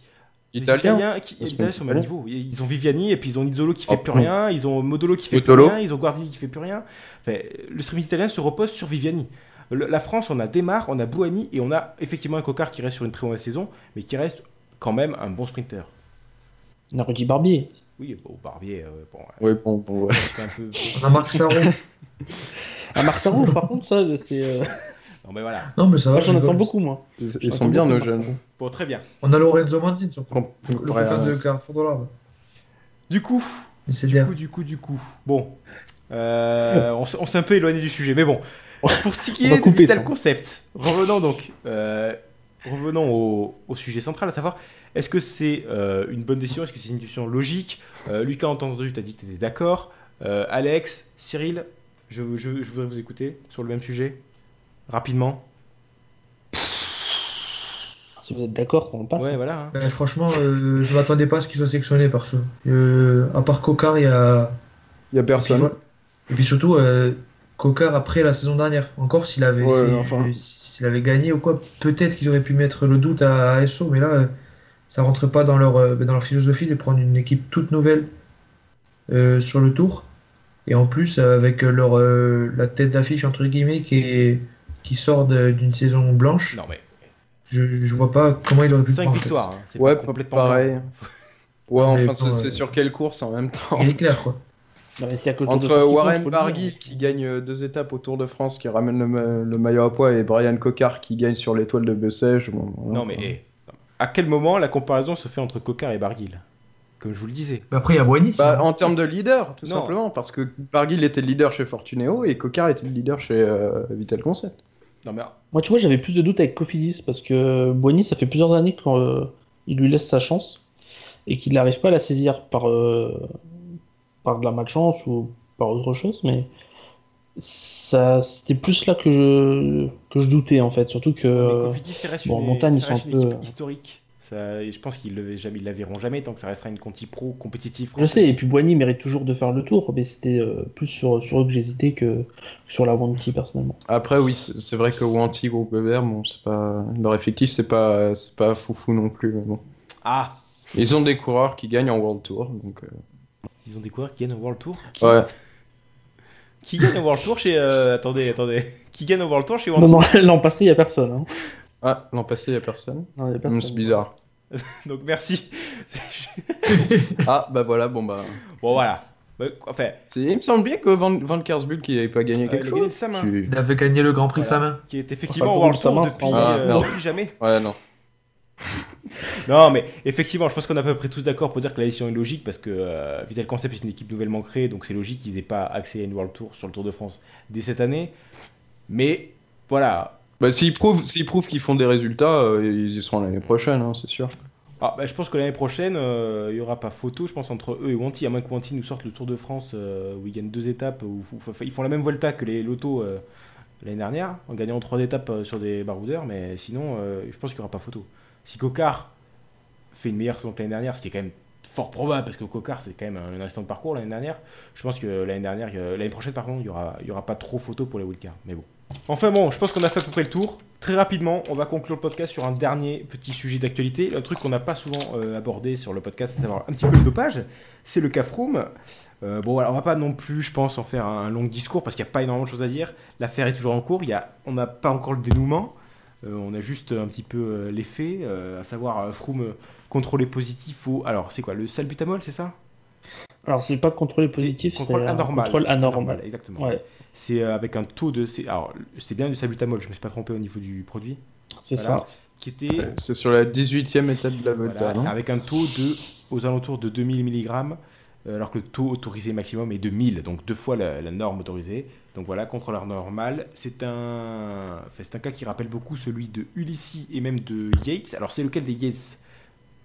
Simon Yates, qui eux aussi se sont fait contrôler positif à cette même substance, mais avec des taux un peu moindres. Ulissi, je pense il me semble que c'était 1600, un truc comme ça. 1600 mg, et je crois que Yates c'était 1300. Je fais ça de mémoire, hein, donc les chiffres sont peut-être pas exacts. Deux C'est à peu près Britanniques, ça. deux C'était Britanniques, pas, attention. c'était pas aussi. Voilà, en tout cas, c'était pas aussi aussi fort que fort Froome. que Froome. C'est combien Froome déjà? C'est 2000. Appelez-moi. 2000. Et la limite, c'est 1000? Ah ouais. Et Ouais. alors ces deux-là, Yates, il avait pris ridicule, je crois qu'il avait pris 4 mois, il me semble, de suspension, et Ulissi par contre avait pris 9 mois. Donc voilà pour ce qui est des sanctions concernant ce genre de cas de dopage, enfin ce cas de contrôle. Froome a anormal. pris 0, c'est ça? Voilà, et Froome a pris 0 pour le moment, parce que le cas n'est pas encore jugé. Donc voilà pour tous les faits. Maintenant, qu'est-ce que vous avez pensé de ce cas? Est-ce que c'est vraiment une surprise? J'ai envie de vous poser la question. Lancez-vous, qui c'est qui veut commencer? Il y a Alex, je te sens bien chaud là, en mode sniper aujourd'hui. Qu'est-ce que tu penses du cas Froome? Oh bah ils vont le juger à la fin de l'année et puis il prendra sa retraite là-dessus. Il aurait eu le temps de gagner un tour et puis Toi, voilà. t'es en mode dépressif aujourd'hui. Tu crois vraiment qu'ils vont le juger? Ça serait vraiment un. Moi, je pense pas. C'est Ouais. pas possible. Je pense que Ça serait. moi je pense que ça se passera comme ça. Moi je pense que soit il n'y aura pas de suspension parce qu'ils vont trouver une excuse, Non. soit il va être jugé Chiant. en fin d'année, genre avant la Vuelta ou un truc comme ça quand Froome Impossible. va Ça, c'est le bien. scénario. Il fera jamais le tour, scénario il fera jamais tour. catastrophe, là. Il va mourir. Scénario ça. catastrophe. Ouais. Hein. C'est ce que tu nous Ouais, décris. Tu vois, et Froome ils vont- signait tous les là, matins. Froome signait tous les matins au Tour de France, machin. Ouais, Ah non, c'est il va impossible. pas faire le tour, c'est pas possible. Parce que bon, Possible. il va se faire pisser dessus, bon voilà. Mais en Italie, tu crois qu'il attend pas au tournoi aussi?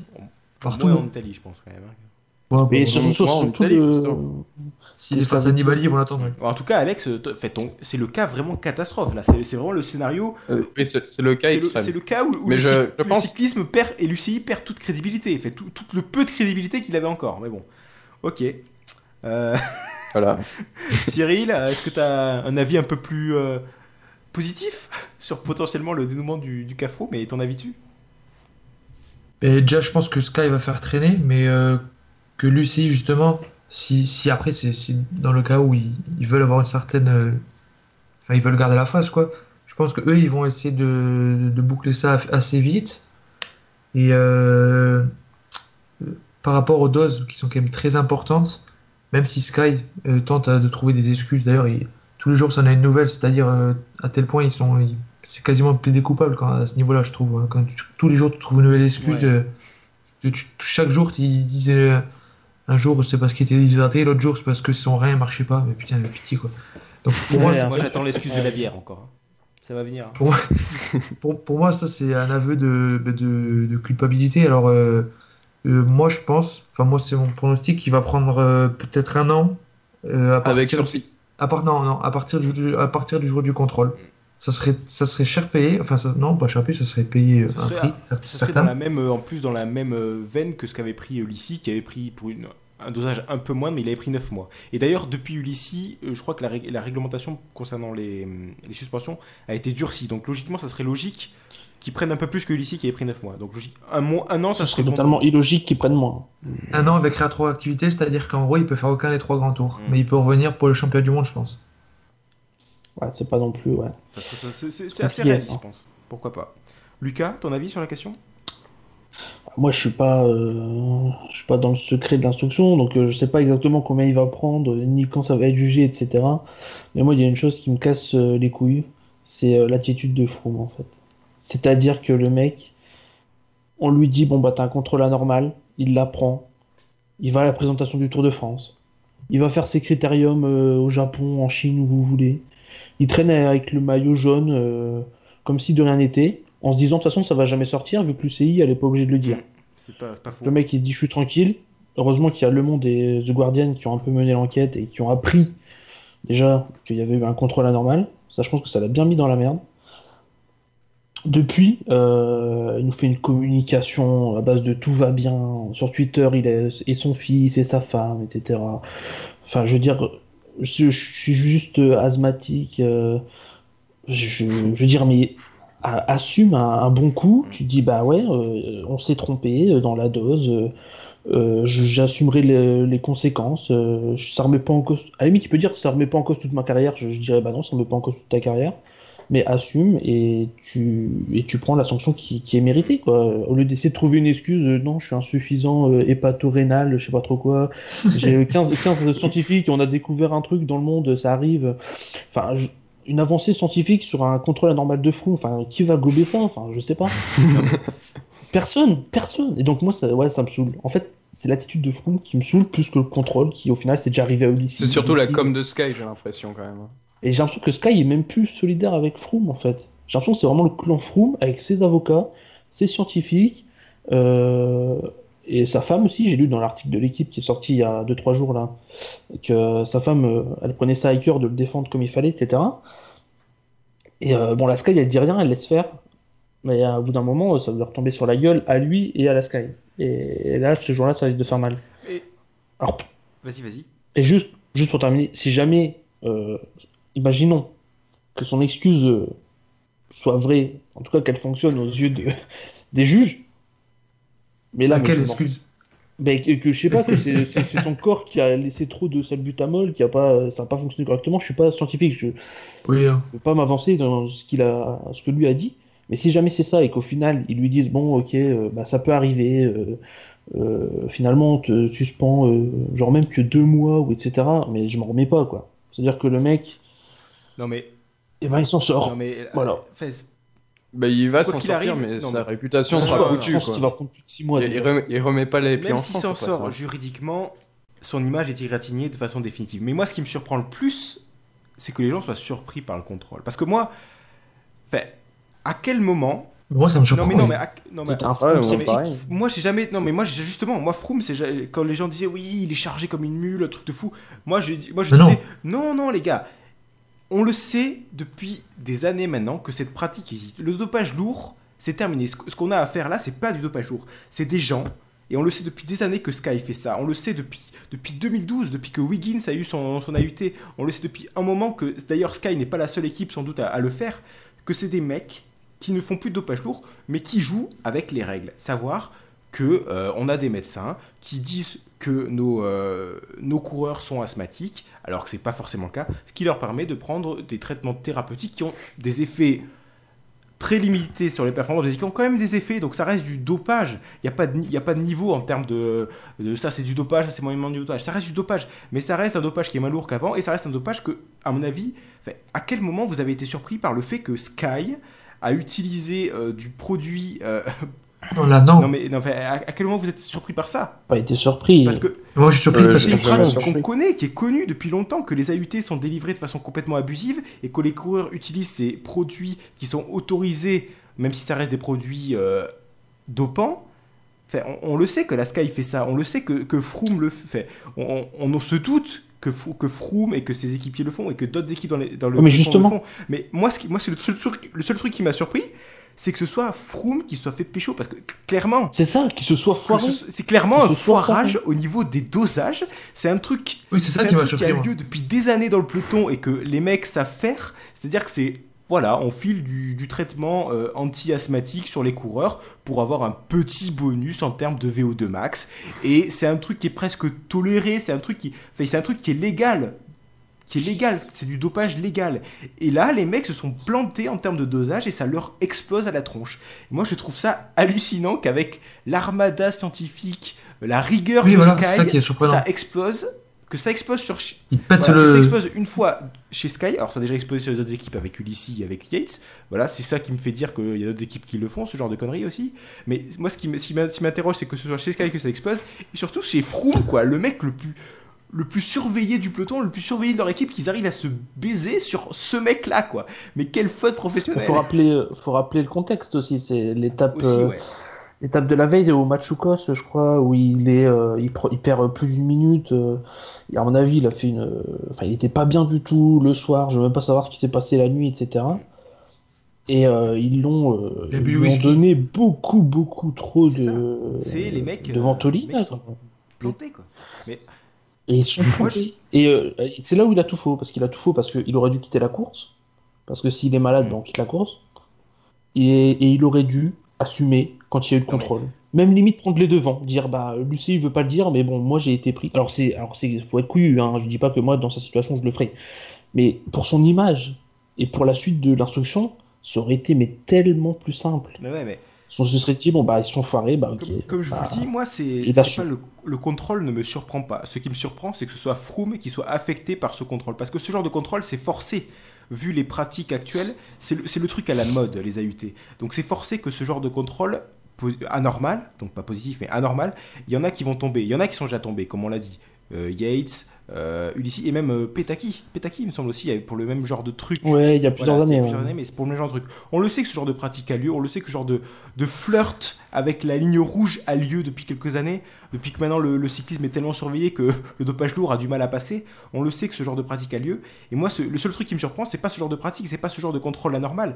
Ce qui me surprend, c'est le personnage qui se fait pécho, c'est-à-dire Froome, le mec le plus surveillé, le mec sur lequel Sky doit le plus s'appliquer à justement flirter avec cette ligne et à pas dépasser les normes, qui les ait éclatés en plus ces normes, mais de façon Et le mec, exponentielle. Mais c'est ça, c'est le fait qu'il explose énorme, c'est tu te dis l'excuse de l'erreur de dosage, elle Voilà, passe je vous plus. dis c'est- pas, mais il y a un mec qui s'est fait virer chez Sky.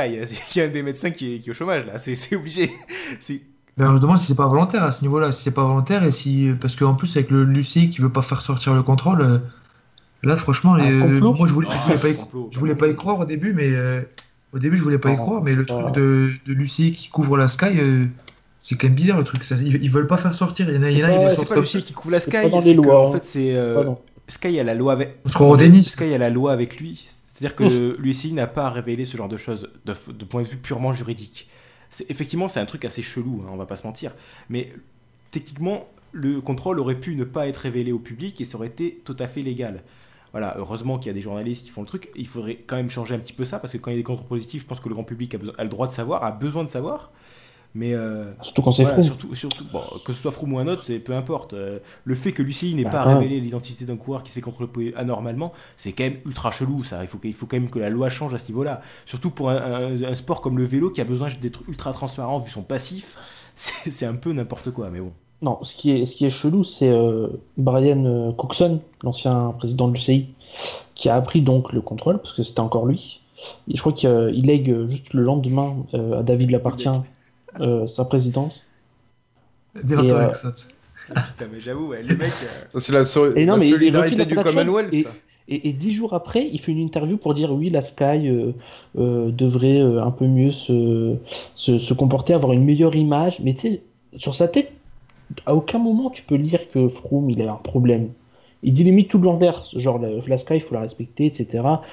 Alors que le mec sait, et je veux dire, lui il était président, et. C'est la et- solidarité, c'est la très bien qu'il solidarité fasse- Commonwealth. Bah ouais, mais la solidarité, ça va 2 secondes. Chacun ses intérêts, j'ai l'impression. Bon. Des choses à rajouter ou on a fait le tour? Je pense que. Bah, j'ai bien aimé, moi, comment dire, que ça a parlé dans le peloton, que les coureurs ont pris la parole, que les directeurs sportifs ont pris la parole, que la plupart condamnent ce qui s'est Très passé. bonne. Même Bardet a bonne parlé. interview de Bardet d'ailleurs. J'ai bien aimé l'interview de Marc Madiot aussi, qui était. Marc Madio, Ouais. même Tim Wellens, Backlands, enfin, ils ont un peu tous parlé sur le cas Froome.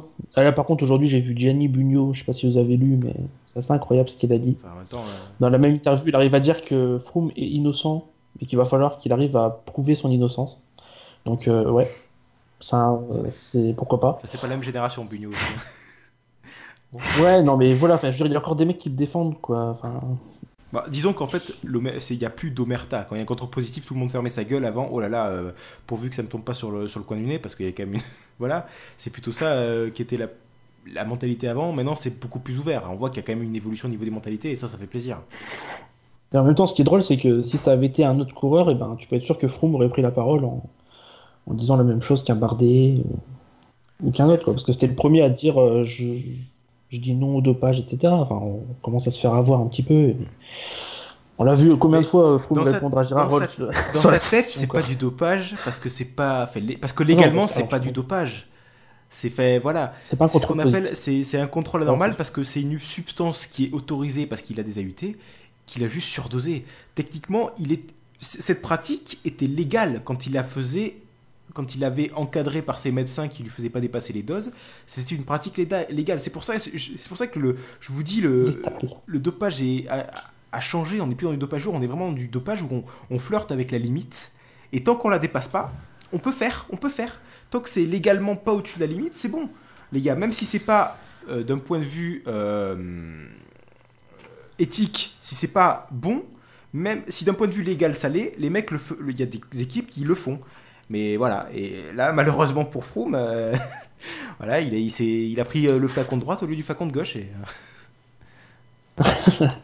Allez, on sait surtout ce qu'il reste à faire pour l'UCI.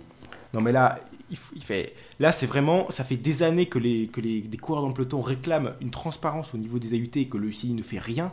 Mais là, j'espère que c'est enfin l'affaire. Enfin là, quelle affaire peut être plus médiatique que celle-là? C'est enfin l'affaire qui va faire bouger, parce que c'est un scandale.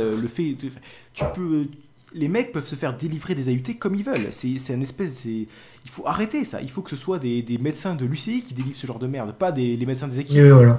C'est une espèce, ça n'a pas de logique, quoi. Il y a encore des espèces de trucs dans la machine UCI qui vont pas du tout, et dans la machine cyclisme qu'il faut changer, et on espère, il faut un peu souffrir, il faut avoir des cas de dopage qui font mal au vélo pour que finalement ça change. Bah, j'espère que celui-là, vu qu'il fait un petit peu mal au vélo, j'espère qu'au moins que ça va apporter un changement au niveau des lois et de comment fonctionnent ces AUT, comment fonctionne l'UCI, quoi. Enfin bref. Des choses à rajouter ou on se dit au revoir? Au revoir dépressif, Ouais, parce que là on termine quand même sur un débat qui fait mal. Hein. Ouais, mais c'est important parce que C'est sûr. ça va durer en plus. Enfin, j'espère le moins possible, mais sur la saison, ça risque de s'étaler de semaine en semaine. Je prie pour que le scénario de Alex il peut pas y avoir un verdict à la fin de la saison, ça serait catastrophique. Déjà que. Non, mais toi, tu pries, mais déjà, Christian Prudhomme, il prie également que ce soit fait avant le Tour de France. Il va falloir qu'il se bouge c'est-à-dire parce que la saison elle commence bientôt. ça. Et ça aurait dû être le- fait, putain, dans les 2 mois qui Et ont Veni, sur le Giro, à mon avis, il va commencer à mettre la pression. Il va dire, parce que Froome a annoncé sa participation au Giro, etc. On a vu avec le départ en Israël, etc. Je pense que le patron du Giro, il commence à se dire, bon, ça va se régler cette affaire, quoi. C'est pas fait là. En fait, Sky va jouer la montre là, à coup de recours juridique, ça va être infernal. Putain, ça va. Il faut que l'UCI. Et ça va être chaud parce que Il va falloir faire un truc. Hein. il va commencer. D'habitude, il commence quand la saison Froome? Il a commencé à Oman, comme ça, c'est dans un mois quoi. L'année dernière, il avait même commencé à l'Arlton Tour, donc au mois de début février, fin janvier. Enfin, là, ça m'étonnerait qu'il le fasse pour le coup. Oui, là. parce que là, Non, il mais va pas bon, la et retard. donc, je sais Non, il pas. est parti s'isoler en Afrique. Il a bien bûcheronné là sur son Strava. Je sais pas si vous avez vu le nombre de kilomètres qu'il a fait. Donc, il est en forme, le Chris Froome, hein, il se prépare. Hein.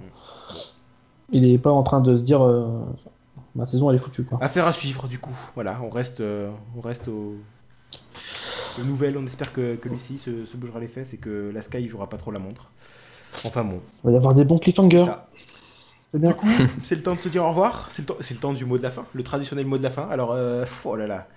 Dernièrement, sur les derniers podcasts, on était resté sur des citations. On peut changer, hein, c'est le début de la saison. S'il vous plaît, changez, parce que moi, des citations, je suis nul en ça. Donc, qu'est-ce que vous avez à dire comme dernier mot? Allez-y, je vous laisse y aller. Cyril? Qui vient à point, qui sait attendre? Tout vient à point, qui sait attendre? Ah, donc on part sur des bons dictons maintenant. Vas-y. Lucas, ton mot de la fin? Non, moi c'est pas un dicton. Je dirais juste que la vraie saison commence au Wet Newsblad et donc vivement les classiques Ah, Vendée. d'accord. Donc fin février pour très bien. Alex, pour toi la saison commence en janvier, hein, le Tour d'Amender. Ah, bien sûr. Hein. Et avec mes Australiens sûrs. En tout cas, moi, je finirai avec cette citation. La France ne peut être la France sans la grandeur. Allez, Julien Alaphilippe. Tu l'as déjà faite celle-là en plus, non? Ah, c'est... Ah, non. Ah, c'était Carrefour de l'Arbre qu'il avait fait. Ah. Bah, c'est bon, quand Charles de Gaulle. on cite les grands auteurs, c'est bon, on peut les répéter derrière, y a pas de souci.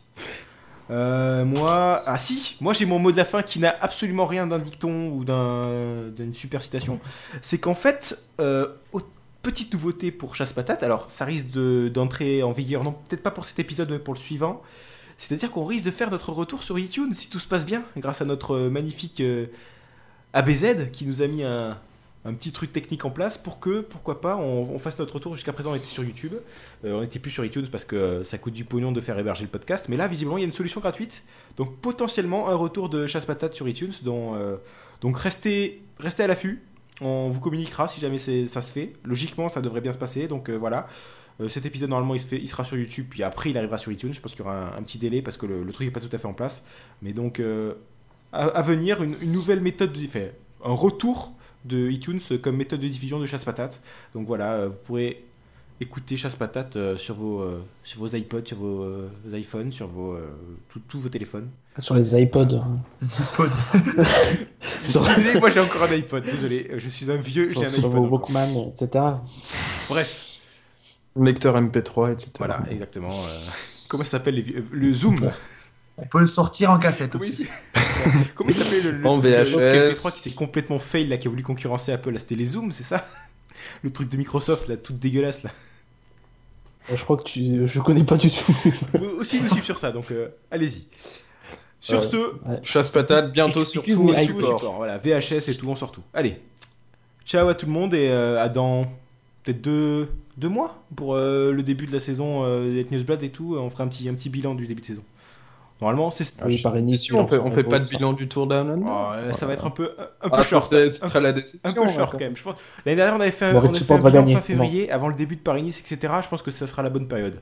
On se donne rendez-vous. La plus belle course du monde aussi, la Cadel Evans, Great Ocean Race. Exactement. C'est la course Cadel Evans de la route du Grand Voilà. Océan. Très bien. C'est les adieux les plus longs qu'on ait fait de l'histoire du podcast. Hein. Je pense qu'il va y avoir de la coupe. Au revoir. Vive le sport. hein. Dites au revoir là que je peux couper là. Putain, je vais au montage, je vais me régaler. hein. Allez, ciao. Au revoir.